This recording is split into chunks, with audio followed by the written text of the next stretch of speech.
Boa noite.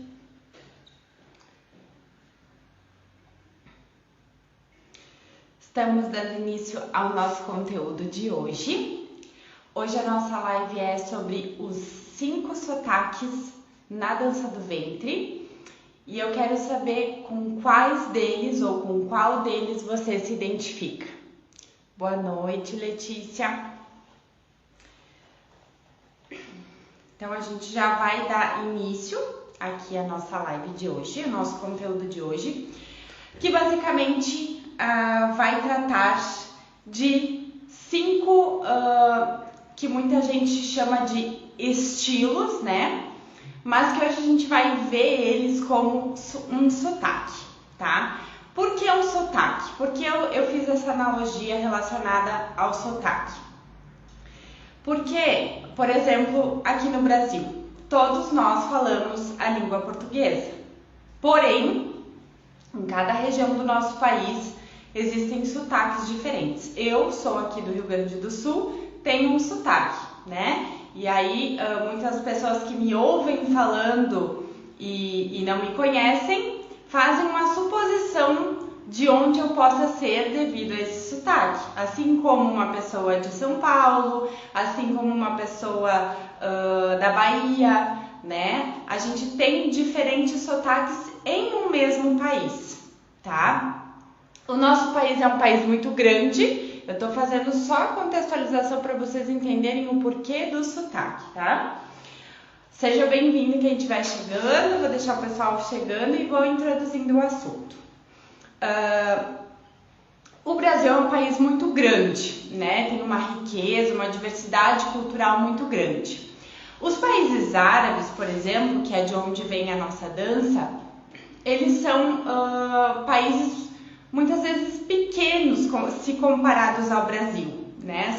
São países menores, com menos população, com menos extensão territorial, com menos misturas, vamos dizer assim. Então, muitas vezes lá o que acontece é que cada pequeno país vai ter um sotaque diferente com relação à língua, com relação à cultura e com relação à dança. E quando a gente passa por essa experiência de conhecer diferentes países árabes, porque aqui no Brasil e no resto do mundo, né, eu digo no Ocidente mais propriamente, a gente tem a mania de colocar os árabes todos em uma caixinha, né? Todo mundo dentro do mesmo saco, todo mundo é árabe. Algumas pessoas pensam até que todos os árabes são terroristas, né? Enfim, ou que todos os árabes são muçulmanos, ou que todos os árabes... essa mania assim, de generalizar as coisas, né? Por falta de conhecimento, né? Porque... quando a gente faz uma afirmação dessa dizendo que todo mundo é igual, né, e que todo mundo é árabe, todo mundo é igual, a cultura é igual, a gente não tem conhecimento suficiente na área para estar afirmando isso, né? Então, assim, quando eu tive a oportunidade de vivenciar a vida cotidiana dentro desses países, os diferentes contrastes entre um país e outro, que aliás era um desafio e tanto, porque muitas vezes interferia até na questão do show propriamente, na questão da apresentação propriamente no palco, interferia a cultura daquele país, né? As leis daquele país, se aquele país era regido por muçulmanos ou não, como que era o público daquele país, se eu podia ter um contato mais próximo, mais distante. Então, cada país tinha as suas leis, as suas regras e a sua cultura particular, assim como nós aqui nos estados, né? Vamos falar do pão, por exemplo, o pão francês, né? O pão d'água. Tem lugar que é pão d'água, lugar que é pão francês. Aqui a gente chega no mercado e pede cacetinho e as pessoas entendem o que é isso. A gente vai para um outro lugar e pede, a pessoa vai ficar olhando tipo, oi. E eu já vou fazendo um adendo aqui, porque isso acontece na língua também. Tem gente que pensa que falar árabe é falar todo mundo igual, que egípcios falam iguais a libaneses, que libaneses falam iguais a sírios, é diferente, o sotaque é diferente e na dança não é diferente. Então, por isso que eu quis trazer esse conceito, essa contextualização de sotaque para vocês entenderem sobre o que eu me refiro aqui. Por que esse tema é polêmico, tá? Porque as pessoas têm uma tendência de rotular as coisas como certo e errado, tá? E no sotaque não é diferente. Por exemplo, aqui na minha região, nós temos fomos colonizados por italianos, então tem muita gente que mora mais no interior. Por exemplo, a minha cidade é grande, tá? Tem 500 mil habitantes.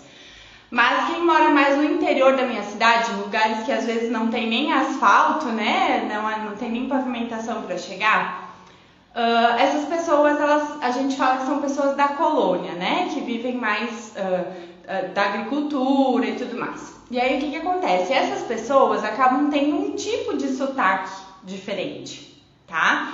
Elas acabam puxando um pouquinho mais no R, né? Quem é aqui do sul entende aquilo que eu tô falando, e quem não é, por exemplo, alguém do interior de São Paulo que fala diferente de quem é da capital de São Paulo. Aqui acontece a mesma coisa. E aí a gente ouve aquela pessoa falar, muita gente julga, fala que é engraçado, fica brincando, zombando, né, da pessoa por causa do jeito que ela fala. E aí a gente fala que é errado falar daquela forma. Aí se a gente for pensar no ponto de vista de que a língua portuguesa formal, ela tem toda uma colocação, né, toda uma estrutura correta, que está nos livros, que é uma linguagem mais... A gente até pode entender que aquilo é errado quando a gente busca essa referência. Mas se tem uma coisa que eu aprendi depois do tempo que eu vivi fora do Brasil, passando por vários países, é que a gente não diz que cultura é certo ou errado. Que o jeito de falar da pessoa é certo ou errado. É apenas o jeito dela falar. E isso, o que eu quero dizer com tudo isso? Que existe isso na dança também, tá? E aí, quando a gente vai procurar, a gente vai comparar aquele sotaque, aquele estilo de dança com a dança do ventre tradicional, com a dança do ventre raiz, a gente até pode entender que existe uma pequena descaracterização daquela dança conforme o estilo que está sendo apresentado. Isso não é nem certo e nem errado, mas isso precisa ser consciente. Desde que a pessoa faça ela use esse estilo, tendo consciência de que ele é um estilo e não a dança do ventre mãe, vamos dizer assim, a dança do ventre raiz, ok, tudo bem, tá? O grande problema é que muitas vezes alguns estilos estão sendo ensinados para pessoas que estão iniciando na dança e elas estão aprendendo que aquilo é a dança do ventre raiz.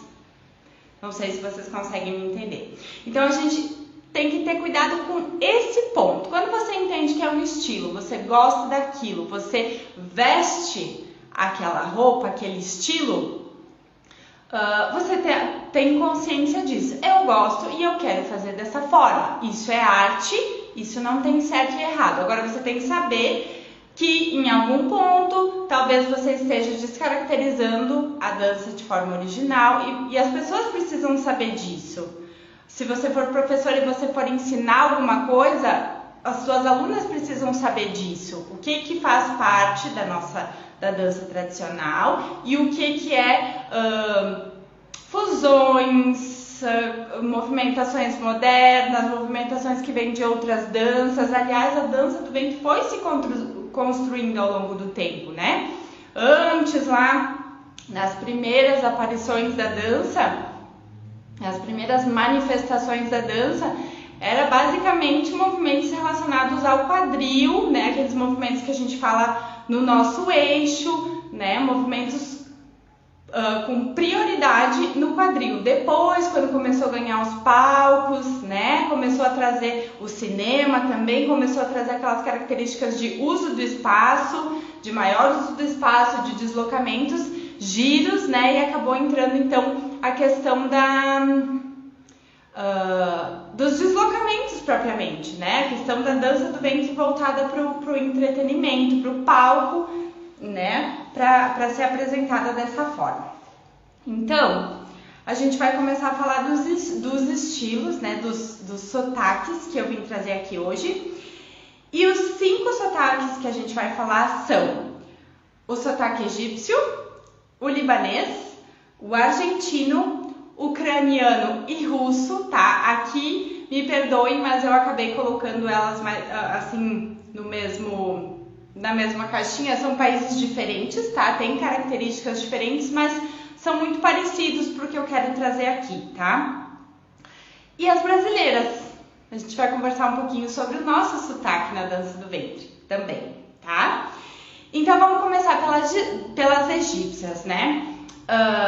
Se vocês forem procurar por fontes relacionadas ao possível surgimento da dança do ventre, vocês vão encontrar praticamente em todas as documentações que a gente tem, as publicações que a gente tem sobre o assunto, de que não se sabe exatamente a região, exatamente o país onde surgiu a dança do ventre e muito menos o ano, tá? Mas sabe-se que há mais de 7.000 anos atrás já foram encontrados relatos dessa prática e tudo leva a crer que foi no Egito, né?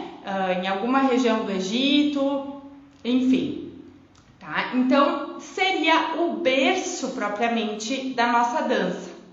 Só que, antes de eu falar dos detalhes desse sotaque egípcio na dança do ventre, eu quero que vocês levem em consideração o seguinte. Eu tive lendo uma pesquisa recentemente que eu ainda quero trazer para vocês, tá?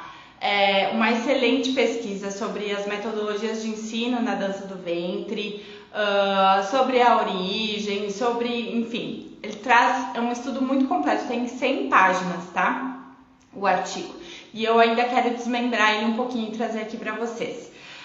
Mas um dos pontos que esse artigo fala é que a dança do ventre, ela começou, né, nessa região do Egito, com algumas movimentações mais voltadas para a região do quadril e tudo mais, e depois, quando ela começou a sair de lá, né, através do cinema egípcio, os Estados Unidos em Hollywood começaram as produções de filmes, né, saiu a Cleópatra e tudo mais, e aí depois deu início ao cinema egípcio, né, e aí começou a aparecer a dança, e a dança começou a sair do Egito, né. E aí o que aconteceu é que muita gente começou também a viajar, algumas bailarinas começaram a viajar e tudo mais, e trouxeram experiências de outras danças de outros países, e a dança do ventre voltou para o Egito com algumas características a mais, tá? Então é importante que vocês tenham isso em mente, mas eu vou trazer isso em detalhes em um outro conteúdo, tá? Só para vocês saberem um pouquinho sobre isso. Quais são as principais características do sotaque egípcio na dança? Movimentos intensos, a gente sente uma intensidade, né? Essa intensidade muitas vezes se dá pela contração de musculaturas, pela vontade, né, de executar aquele movimento, de impor uma precisão naquilo, porém eles são menores, tá? Menores no ponto de vista, se a gente for comparar, por exemplo, com a dança das libanesas, né? Movimentos mais isolados aqui na região do quadril, na região do tronco. Quando é tronco é tronco, quando é quadril, né? Então a gente tem essa característica. Apesar de algumas bailarinas mais modernas, tá, no Egito estarem trazendo algumas misturas aí nesse sotaque, mas eu tô falando de um modo geral, assim, que a gente observa do modo geral.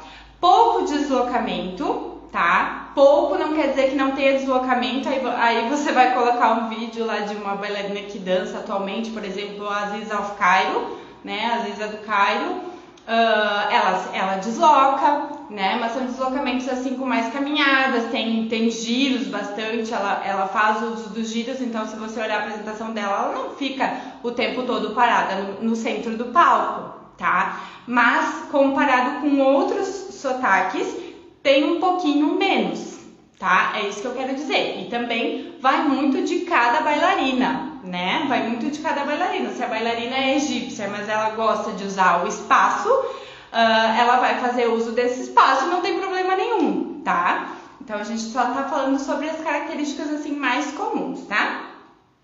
A questão da interpretação e da dramatização, então não só da letra, mas do humor da música, tá? Aquela coisa, vocês podem ver atualmente nos vídeos assim de casamentos, né, de festas que as bailarinas que estão atuando no Egito fazem. O que está se dançando bastante, né, nessas festas? O Shabi, né, o Marhaganat, que são músicas alegres, né, de uma certa forma, que trazem a linguagem do povo, que tem um ritmo dançante, né, mas mesmo assim elas cantam na hora do Mawel, né, no início das músicas, que agora tem vindo bastante chaves atuais, né, produções novas de músicas com o Mawel no início. Então elas entendem a letra, até mesmo as estrangeiras que estão trabalhando lá estão vendo sobre a importância de saber a letra para poder interpretar, né, aquilo ali. Então a gente vê, é muito comum nós vermos egípcias cantando trechos de música e muitas vezes até parando de dançar para fazer aquela dramatização relacionada àquele trecho, tá? Então isso é muito, muito presente no sotaque egípcio. Qualquer coisa, se vocês quiserem comentar, escrever aqui para mim outras percepções de vocês, outras características que vocês percebam, podem colocar aqui, dúvidas, enfim, fiquem bem à vontade, tá? Eu gosto que tenha debates, assim, que a gente possa trazer mais conteúdo ainda, né? A questão dos times e dos acentos também, então eu falei da questão da intensidade e isso está relacionado com os acentos nos movimentos, né? Aqueles tranquinhos que a gente chama, aquelas movimentações que faz a marcação das músicas e que dão um destaque para aquelas nuances da música, né? Então as egípcias exploram bastante isso e também a questão dos movimentos vibrados, dos times. As que não estão dançando com CD, né, com músicas gravadas, né, elas têm a oportunidade de dançar com bandas, enfim, com orquestras, e aí sempre tem 2, 3 derbaquistas, né, tablas nessa orquestra, e elas vão fazendo o time e aquele derbaquista vai seguindo ela. Então, se ela quiser colocar aí que tá, né, a grande diferença. Até eu vi a Soraya Zayed, eu chamo ela de Soraya Zayed. A Soraya Zayed falando que um dos motivos que levou ela para o Egito foi justamente ter a sua própria orquestra e que ela comandasse, né? Então essa é a grande diferença, porque as bailarinas que são acompanhadas por sua orquestra, que não são todas também, né? Elas meio que ditam as regras ali no negócio, né? Então, por exemplo, assim, eu acho que combina um movimento vibrado aqui, mas a música original não ofereceria isso. O tabla vai me seguir fazer esse movimento, esse som vibrado conforme o meu movimento. Então acontece muito isso. Do tabla, isso aconteceu comigo também, quando eu trabalhava lá fora. Se o tabla for bom mesmo, ele segue você.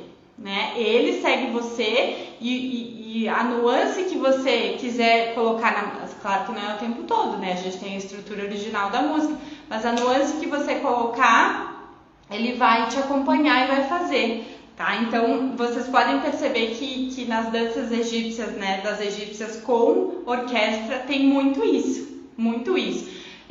2, 3 movimentos, um shime, ou movimentos com shime, enfim, acento e shime, né? Isso acontece bastante, tá? Se a música for gravada, aí a gente não pode comandar tanto, né? A música que vai nos ditar aquilo que a gente precisa demonstrar com o nosso corpo, tá? Então, essas são as características principais do sotaque das egípcias, tá? E aí, se vocês lembrarem de alguma outra, escrevam aqui pra mim, tá?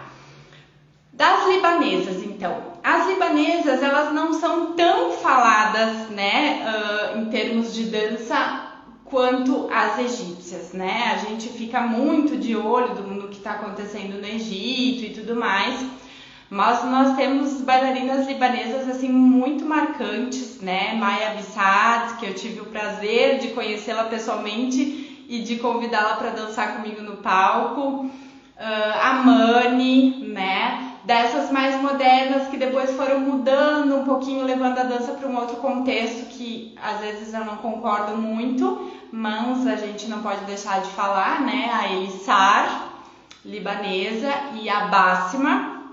Então, principalmente a Bassima já foi uma bailarina que eu estudei bastante no passado. Hoje a dança dela está um pouquinho diferente, assim, e porque elas vão mudando, assim como nós vamos mudando, são bailarinas que se mantêm dançando, né? Então elas vão mudando também um pouquinho do sotaque delas conforme as coisas que elas vão, enfim, né, acrescentando. Então as libanesas, ao contrário das egípcias, elas costumam ter um maior uso do espaço, bastante giros, aliás, giros lindos e maravilhosos. Eu sempre quis fazer giros como as libanesas, assim.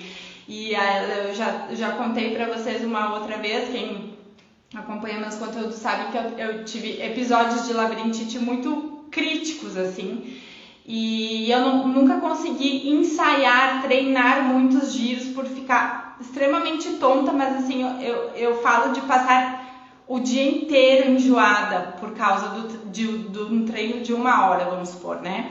Então era um esforço tremendo para mim, e quando eu procurava sempre treinar os giros na minha folga, porque eu sabia que eu ia ficar ruim até para ir pro show. E acredito por conta da adrenalina, até queria pesquisar mais sobre isso para entender o porquê, mas durante o show eu conseguia executar os giros sem ficar tão tonta.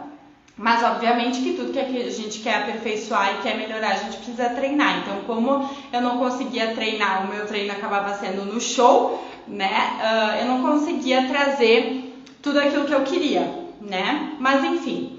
E elas têm giros maravilhosos, assim, que elas chegam a ficar, sei lá, mais de 30 segundos executando um giro, e aquilo é bacana, sabe? Porque você fica...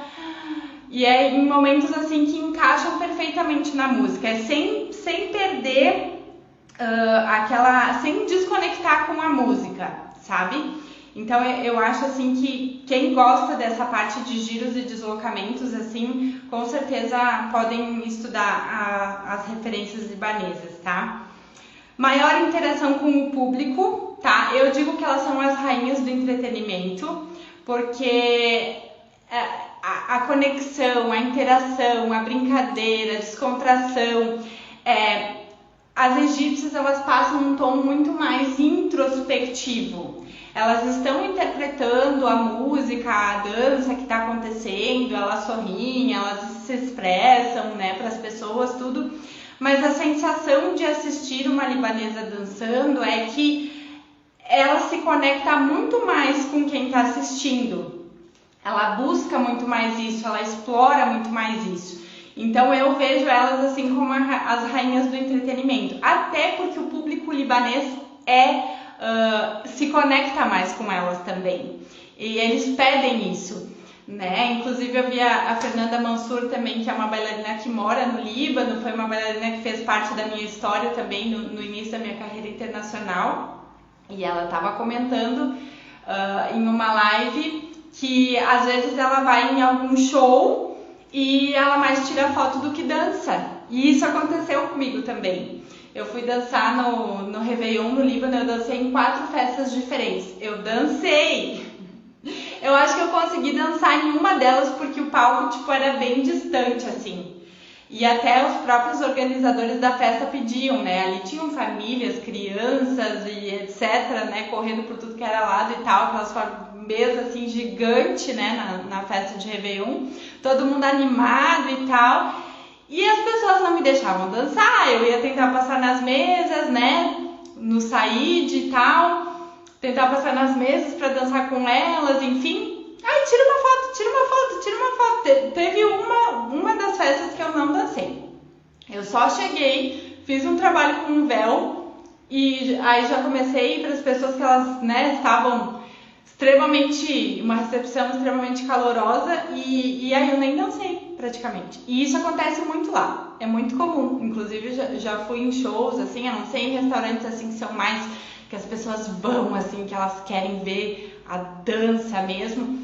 Nossa, eles são muito, muito animados e se conectam muito com a gente e a gente acaba se conectando com eles, tá? Então, tem muito libanês nos Emirados, tem muito libanês nos outros países, inclusive tem mais libaneses no Brasil, vocês já devem ter ouvido falar esse dado, né? Mais libaneses no Brasil do que no Líbano, porque o Líbano também é um país pequeno. E aí você sempre vai se deparar com esse pessoal onde você estiver dançando e é muito bacana. E aí você tem isso em mente, né? Dessa diferença.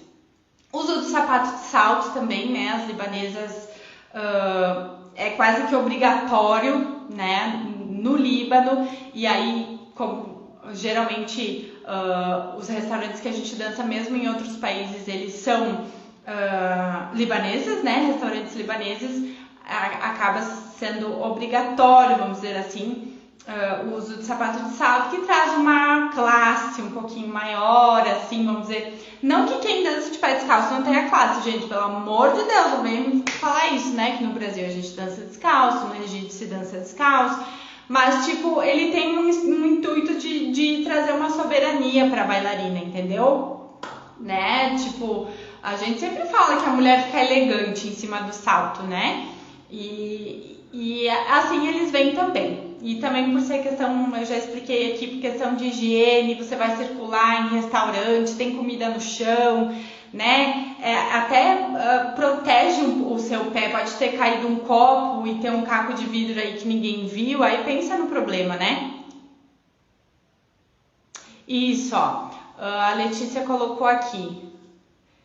A Renata colocou primeiro que deve ser um público incrível. Sim, os libaneses são muito, muito calorosos e eu sempre senti o Líbano como minha segunda casa. Não na primeira vez que eu fui, porque eu fiquei um pouco chocada assim com a estrutura do país, mas depois que eu comecei a conhecer melhor eles, assim, nossa, eu me sentia em casa lá.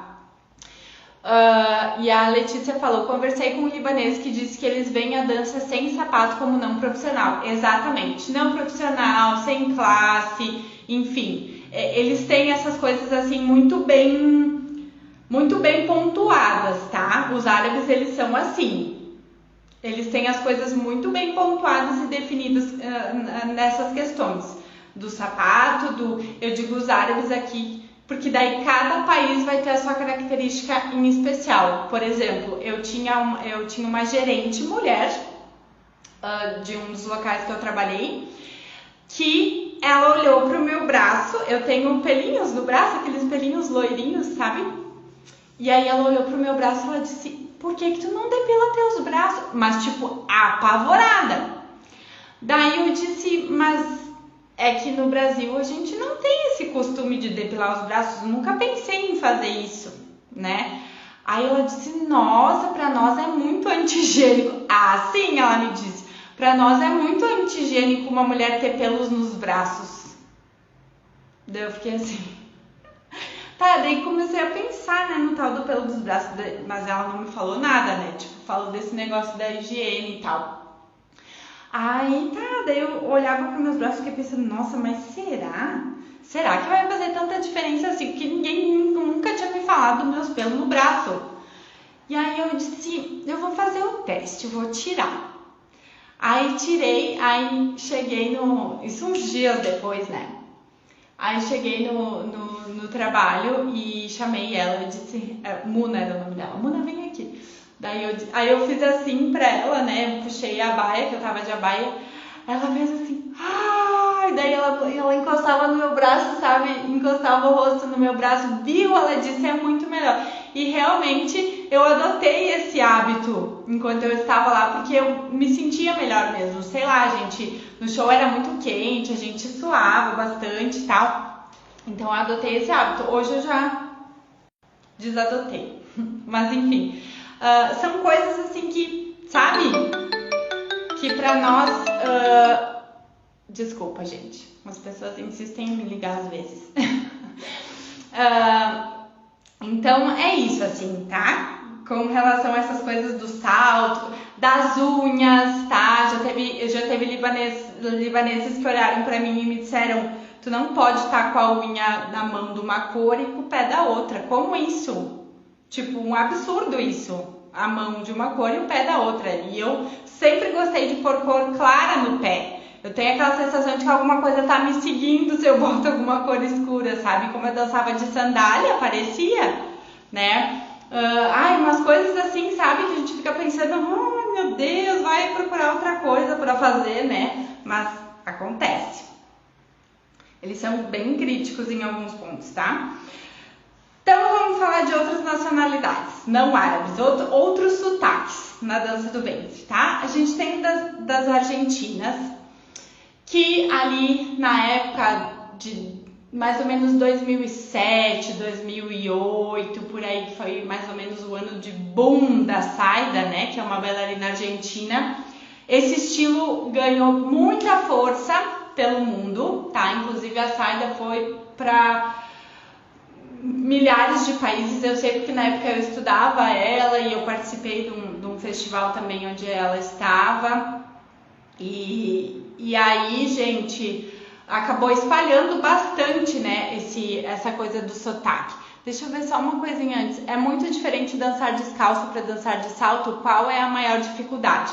Sim, Renata, é bem diferente, tá? A gente tem bastante dificuldade com questão de equilíbrio no começo, de conseguir fazer as pausas, né? Por exemplo, você tá girando, você parar, né? Travar o pé para parar, a gente não tem tanta firmeza nesse sentido. Então, eu acho que é muito mais a questão do equilíbrio mesmo, porém tem as suas vantagens, tá? Já comentei sobre isso outras vezes, tem as suas vantagens. Por exemplo, no shimmy eu acho melhor fazer shimmy com salto. Cambré eu acho que fica melhor com salto, eu consigo descer mais, tá? Tem essa questão dos giros também, que você pegando o jeito certo, o ponto certo, você consegue acelerar o giro porque o pé tranca um pouco, tá? Quando é o pé, né, com o chão. Então o giro, o sapato ajuda bastante. Mas é uma adaptação, você tem que treinar né, pra conseguir. Eu não recomendo que você aprenda a dançar e sempre dance de sapato. Nos seus treinos tem que ter algum momento que você deixa o pé no chão para fazer a distribuição dos pesos e tudo mais, para aprender as movimentações, mas que você faça também esse teste, né, de usar o salto e veja aquilo que condiz com você e tal. Agora, no caso, dançando lá fora não tem essa opção, é salto ou salto. E eu tive dificuldade porque eu sou alta, né, e eu nunca usei, tipo, não é que eu nunca usei, mas eu não tinha o hábito de usar salto. Eu meço 1,75, então eu não tinha o hábito de usar salto na minha vida, assim, né, aí no início foi bem complicado essa troca. Mas eu já comecei meses antes de viajar, durante a minha preparação eu já comecei antes. E aí fui passando também para aquela adaptação da questão do calçado, se sandália, se calçado fechado, se o amarradinho na perna, qual que era a melhor opção, o tamanho do salto. Eu recomendo saltos mais grossos, né? Sandálias de dança de salão, de tango, a gente tem sapato de tango também, que aí são mais propícios para isso do que você pegar um sapato de festa, por exemplo, que só de colocar ele 2 minutos você já tá com dor no pé, né? Então tem essa questão. Seguindo então, das argentinas. As argentinas então trouxeram vários elementos do balé e do jazz para dança, tá? A Saida, por exemplo, que foi uma das que difundiu, né, o estilo argentino pelo mundo. Ela foi bailarina de balé por muitos anos, né? Se eu não me engano, ela também dançava jazz. E aí ela trouxe muitas movimentações dessas danças para dentro da dança do ventre. Não estou dizendo que não tem os elementos básicos. Sempre que você observar a dança dela ou das argentinas, você vai ver oitos, você vai ver camelos, né, ou ondulações, você vai ver movimentos característicos da dança do ventre. Mas nas conexões, nos deslocamentos, em alguns detalhes, tá? Em movimentos de impacto. Por exemplo, uma vez eu vi uma coreografia que ela estava fazendo uma movimentação, ela não, né? A bailarina, que não era a saia. A bailarina estava fazendo uma movimentação, daqui a pouco ela puxava, fazia como se puxasse uma flecha e soltava, sabe? Tipo essas coisas assim, de trazer uns elementos meio diferentes, assim, de interpretações diferentes, do jazz, do balé, o balé, né, mais relacionado a questão de deslocamentos e posturas, enfim, mas do jazz propriamente, tá? Uma dança mais performática, às vezes até um pouco teatral, né? Como eu disse, essa coisa da flechada, aquela coisa da cabeça para um lado, para o outro, fazer movimentos assim diferentes, tá? Isso a gente observa bastante na dança das argentinas. Tá, e daí já falei de uma dança mais performática, teatral, movimentos impactantes e diferentes. Geralmente umas pitadinhas assim nesses movimentos de impacto que elas fazem, os movimentos diferentes que não são propriamente da dança do ventre característicos, tá? Mas é bem interessante, assim, eu acho, um tipo de show que a gente fica, né, prestando bastante atenção, porque sempre vai ter um detalhe diferente, tá? Então, mais ou menos isso sobre o sotaque das argentinas. As ucranianas, então, né? As ucranianas, as russas, tá na moda, né? Faz um tempinho que tá na moda. Agora eu acho até que tá até um pouco saindo um pouco, né? Mas é importante falar delas porque com a Alla Kushnir e outras, né, trouxeram várias Voltei. Tive uma queda de conexão aqui, mas acho que tá tudo certo. Se vocês não estiverem ouvindo aí, por favor, me sinalizem, tá? As ucranianas, então, o que acontece? A gente tem que pensar muito. Lembra que eu falei tudo lá no início com relação ao contexto do país, as características do país? Isso acontece para os países árabes, que não são todos iguais. O egípcio é diferente do libanês, que é diferente do sírio, que é diferente do imarate, né, do pessoal do Golfo lá, dos Haliges. Então, assim, é diferente, tá? E países completamente distantes um do outro também têm as suas diferenças, tá? Aqui eu botei as ucranianas e as russas junto porque são muito perto, tá? Mas provavelmente elas não iam gostar, porque eu sei que não há uma empatia muito grande entre russas e ucranianas. Mas o que eu quero dizer é que elas têm algumas características muito semelhantes, tá? Por isso que eu vou trazer aqui. Então, assim, elas têm um excelente preparo físico, é diferente de nós aqui no Brasil, tá? Eu, como quase formada profissional de educação física, né, e vou também me formar em licenciatura, vocês também devem ter tido esse tipo de experiência. Não é todo mundo que desde a infância, desde lá da escola, teve acesso, né,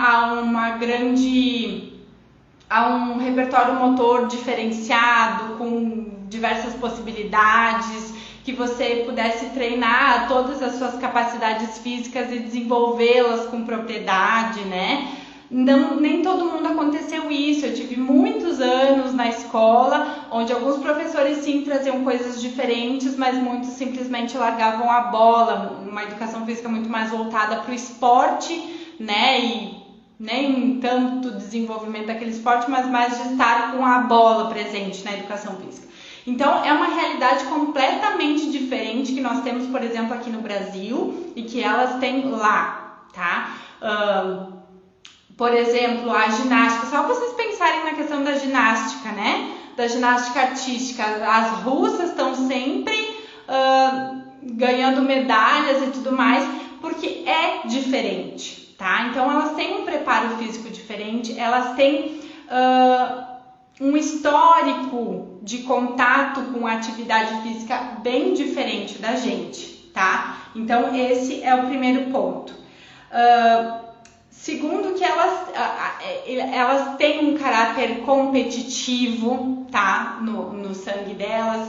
Elas têm, assim, gostam de ser exuberantes, tá? Tem até a questão do balé, né? A dança, o contato com a dança geralmente começa muito cedo, tá? Então elas acabam trazendo elementos de outras danças para a dança delas, tá? Então, assim, tem que ter sempre um cuidado sobre aquilo que eu falei lá no começo. Não é errado a dança do ventre ucraniana, a dança do ventre russa, não é errado, mas você tem que ter consciência de que é um sotaque diferente e que muitas vezes se distancia bastante de uma dança do ventre tradicional, tá? Então, se as argentinas em alguns momentos, em algumas movimentações já se distancia bastante, aqui muito mais, tá? A gente tem uma característica assim de uma dança mais acrobática, de elementos de extrema dificuldade de serem executados, tá? Que, como eu falei, não é todo mundo que consegue, aí tem gente que vai lá tentar sem ter o preparo físico e se machuca, tá? Ainda por cima, aqueles cambrês, né, de impacto jogando o tronco para trás, de fazer cambrê girando por trás, encostando quase a cabeça no chão, aqueles movimentos de 8 de cabeça, a gente consegue facilmente, assim, você coloca no YouTube um vídeo de uma belly dancer ucraniana ou russa, você vai perceber na hora isso que eu tô dizendo para vocês, tá? Então, assim, movimentos exuberantes com um nível de dificuldade elevado, tá? Então, assim, eu vou falar aqui sobre alguns pontos pra gente finalizar, mas já estamos quase nos encaminhando pro final, mas é importante que vocês tenham isso em mente, tá? Eu gosto disso, isso combina comigo, eu vi um movimento que eu achei legal, vou colocar, mas então eu vou me preparar fisicamente para executar aquele movimento, porque muito provavelmente o meu corpo não está preparado para executar aquilo. Eu tenho consciência de que aquilo não é um movimento característico da dança do ventre, mas mesmo assim eu quero trazer porque isso é bonito e eu gosto e eu quero fazer, entendeu? E não porque tá na moda, porque tá todo mundo fazendo, porque a gente tem que botar a perna na orelha, porque a gente tem que se atirar no chão, tá? Não é uma obrigação nem de fazer, nem de não fazer, tá? Sempre fica a critério, mas tem que ser consciente, tá? Eu sempre falo isso, tem que ser consciente, você tem que entender daquilo que você tá fazendo, tá? Por exemplo, quando eu for ensinar algum movimento para as minhas alunas de básico, que eu vi uma bailarina ucraniana fazendo e que eu sei que ele não é um movimento característico da dança do ventre, eu vou dizer, olha, aqui eu estou trazendo para vocês uma tendência de movimentações que eu vi presentes na dança das ucranianas, tá? Então vamos aprender essa movimentação, ver se vocês também gostam, tá? Isso é ser professora, ter o papel crítico, trazer as referências, né? Então é importante salientar isso, tá? Mas assim, admiro muito, né? Porque é sem dúvida assim uma qualidade em questão de execução desses movimentos, dessas acrobacias sensacional. Eu não consigo. Eu não consigo. Eu não gosto dessa frase, eu não consigo. Eu acho que se eu tentaria tudo bem que eu já passei do 3.0, né, gente? Mas tudo que a gente se dedica, né, a gente consegue pelo menos chegar bem perto. As brasileiras, então. Qual que é o sotaque de nós brasileiros na dança do ventre? Eu acho bem difícil de dizer isso. Eu já me coloquei refletindo sobre isso diversas vezes, até mesmo antes de trazer esse conteúdo aqui para vocês.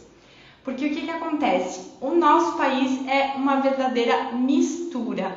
Eu falei isso no começo da live e vocês sabem que é assim. O nosso país é tão grande, a gente recebe pessoas, né? Agora aqui na minha região a gente recebe muito senegalês, muito haitiano. Com certeza daqui a uns anos a cultura deles vai ser inserida também aqui de alguma forma. Algumas coisas já estão acontecendo por conta dessa vinda.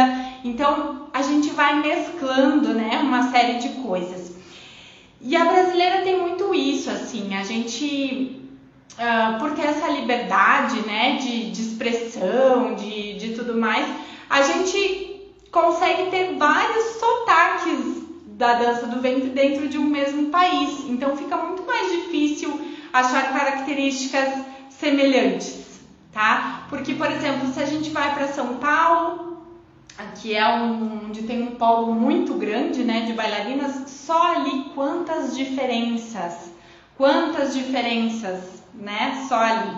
Então imagina de São Paulo para o Rio Grande do Sul, para Bahia, enfim, são sotaques diferentes também relacionados à dança. Então esse é um ponto.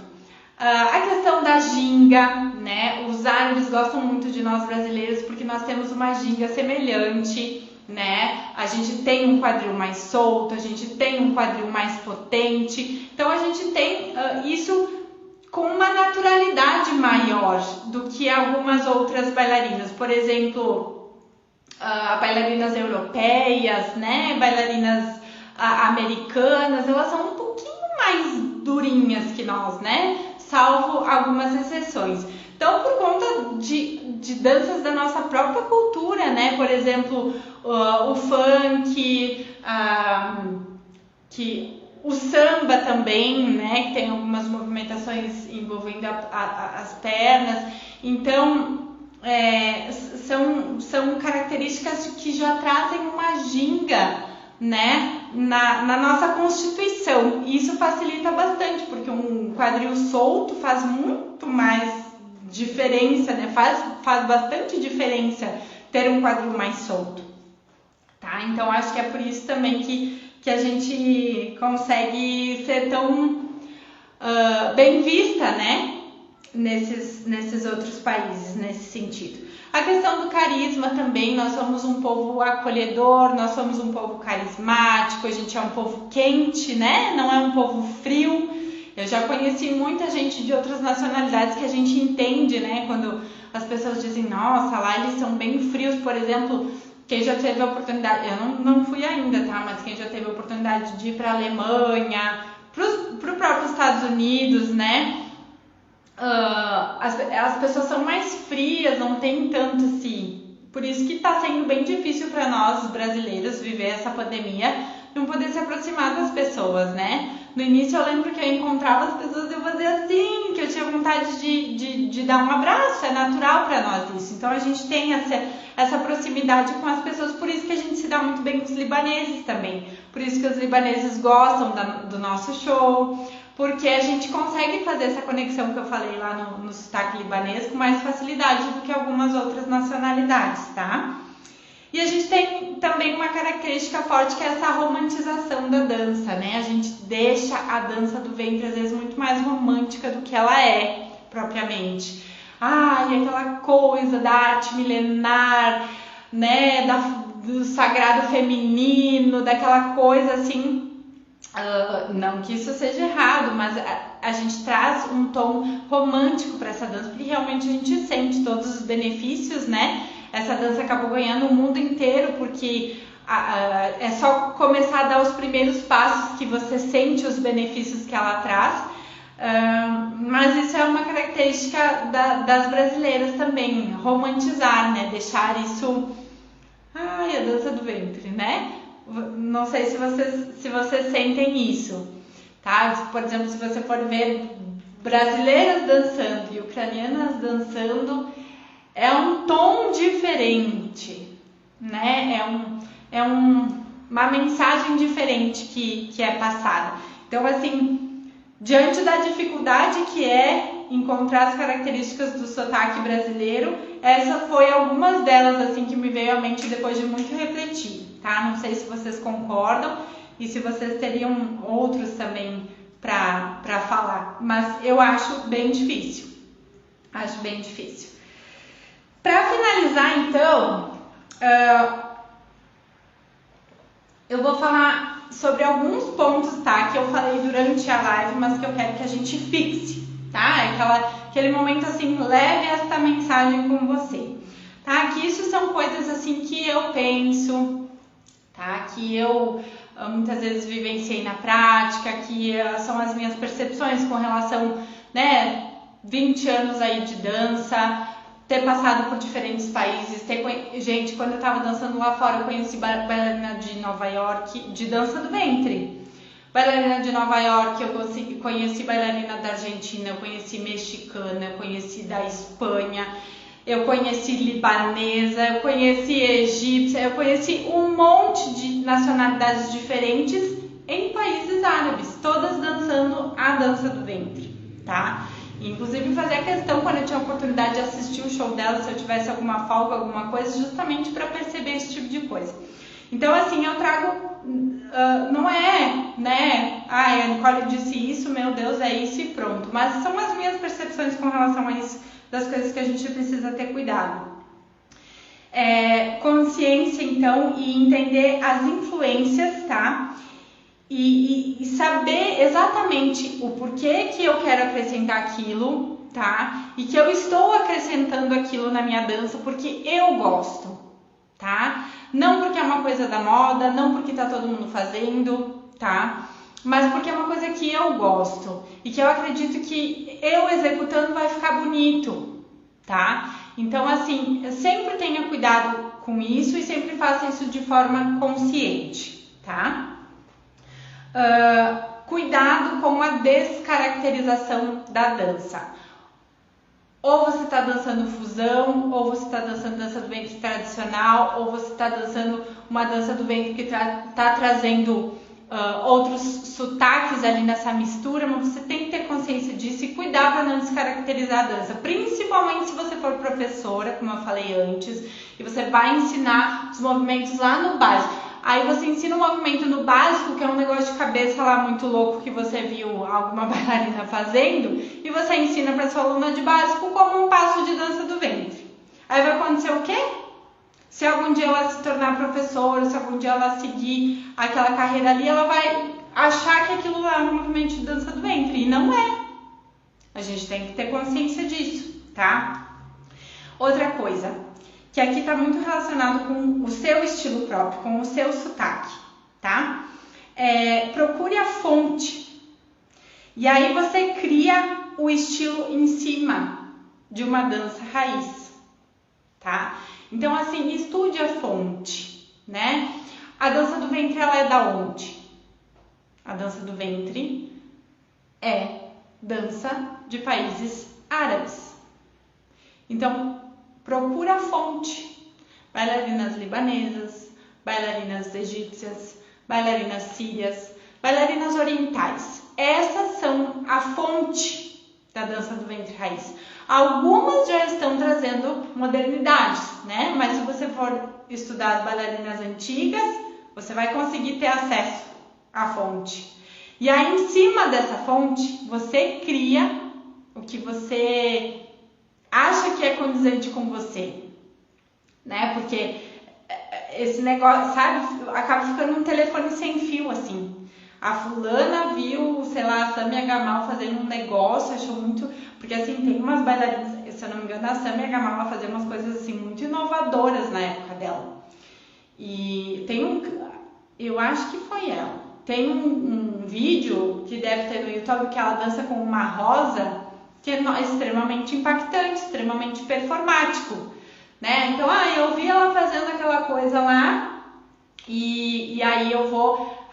de repente eu podia usar isso para fazer outra coisa, né? Agora, isso do telefone sem fio que eu tava dizendo a ucraniana fez, eu vou lá e faço uma coisa em cima do que a ucraniana fez e assim vai ficando, sabe? Uma coisa que parece que vai distanciando cada vez mais da dança do ventre. Então, tenha cuidado com isso. Faça tudo isso de forma consciente, estude, procure a fonte, né? Escolha movimentações diferentes e coisas que você quer trazer para sua dança, mas de maneira, né, que você saiba o porquê que você está fazendo aquilo, tá? E cuidado com a desconexão com a música. Gente, eu sempre falo, tá? Que o papel da bailarina de dança do ventre tradicional é traduzir aquela música em movimento. E muitas vezes a gente observa bailarinas atuando, tá? Colocando movimentações mirabolantes dentro da dança, tá? Que tudo bem, ela escolheu aquilo, mas está desconexo com a música. Ou seja, perdeu totalmente a caracterização, a essência do que nos diz para ser feito, tá? Então, assim, cuidado com a desconexão com a música. Se tem uma coisa que você vai ter que estudar para o resto da sua vida, seja você profissional ou não, se você tem o desejo de melhorar a sua dança, de evoluir, você sempre vai ter que estudar músicas, você sempre vai ter que estudar leitura musical, você sempre vai ter que praticar a melhora do seu ouvido, a melhora da sua leitura, a melhora da sua tradução entre música e movimento, tá? Então, cuidado, seja o que você for fazer dentro da música, conectado com a música, com aquilo que ela tá pedindo, tá? E não só porque você quis colocar aquela coisa lá, porque ia ficar legal, mas não combinou com a música, tá? Leite. Acho que o que nunca vai ficar fora de moda é a conexão com a música e com o público. Exatamente, tá?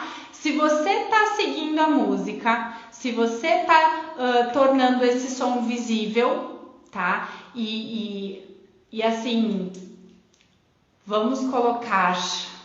Agora, eu próprio me coloquei numa saia justa aqui, né? Mas entre 85% e 90% da sua dança de movimentos tradicionais da dança do ventre, tô falando desses movimentos aparecerem. As conexões que você vai fazer entre eles pode ser de N formas, né? Mas que tenha pelo menos 85% a 90% de movimentos tradicionais da dança do ventre. E aí os outros movimentações, movimentos que vieram do balé, movimentos que vieram do jazz, movimentos que você talvez criou alguma coisa especial, eu acho que tá dentro, tá? Como minha opinião sincera, assim. Porque isso é fundamental, porque o que caracteriza a dança do ventre? O que diferencia ela de uma outra dança? Se eu colocar uma música de dança do ventre e fizer passos de dança de salão, é dança do ventre? Não, é dança de salão com uma música de dança do ventre, tá? Então, cuidado com isso. Fusão é fusão, né? Trazer outras danças é trazer outras danças, tá? Isso tem que ser consciente. A gente tem que permanecer com a nossa raiz lá, né? A essência da nossa dança tem que ter movimentação de dança do ventre, tá? Então, gente, espero que vocês tenham gostado, tá? E agora eu quero saber, quem tá aí me acompanhando, qual que é o sotaque que vocês mais se identificam, assim? Eu gosto desse sotaque. É as egípcias, as libanesas, as argentinas, ucranianas, russas, brasileiras. Qual que é o sotaque que você se identifica? Conta pra mim. Ou né? Eu tive uma época que eu estudei bastante. Na verdade, eu estudei todas, assim. Todas esses sotaques eu já estudei.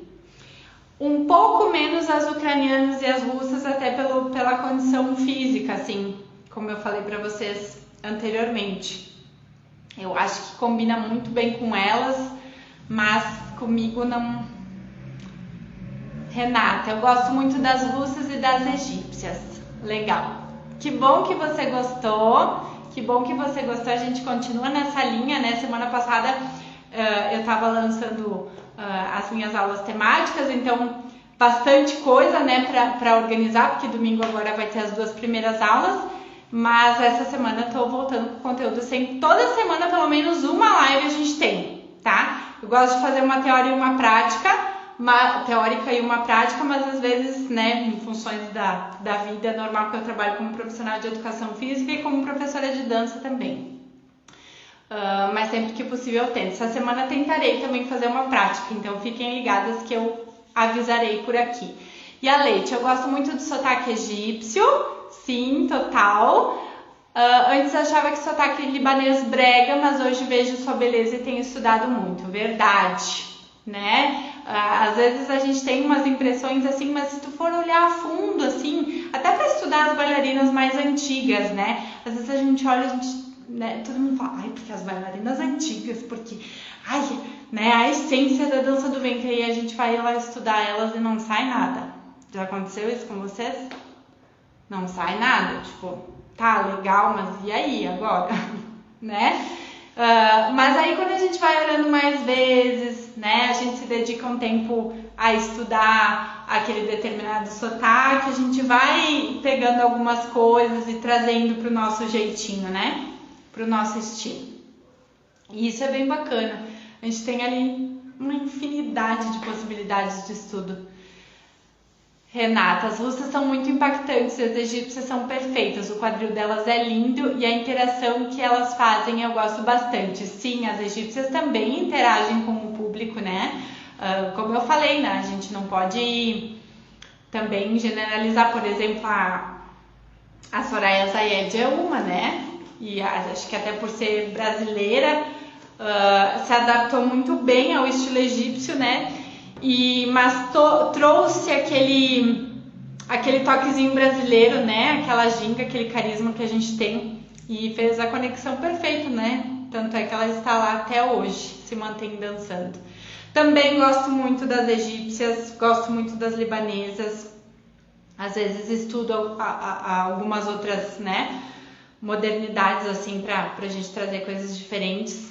Acho bem válido. Que bom, gurias, obrigada pela presença, quem ficou aqui comigo toda a live, tô dentro do tempo, eu estipulo mais ou menos 40 minutos, 1 hora para não passar muito disso, porque às vezes eu falo pra caramba, que a gente ama, né, e eu não me privo em nada de compartilhar aquilo que eu sei, os temas que eu trago aqui com vocês, tá, gente? Um super beijo pra vocês, então fiquem ligados aqui no Insta que eu aviso se eu vou conseguir fazer prática essa semana, que eu tô preparando as aulas de domingo ainda, tô em fase de finalização ali das aulas temáticas, tá? Mas eu aviso vocês. Beijo, beijo, boa semana, estudem bastante todos os sotaques, só vai trazer benefício pra vocês. Tchau, tchau.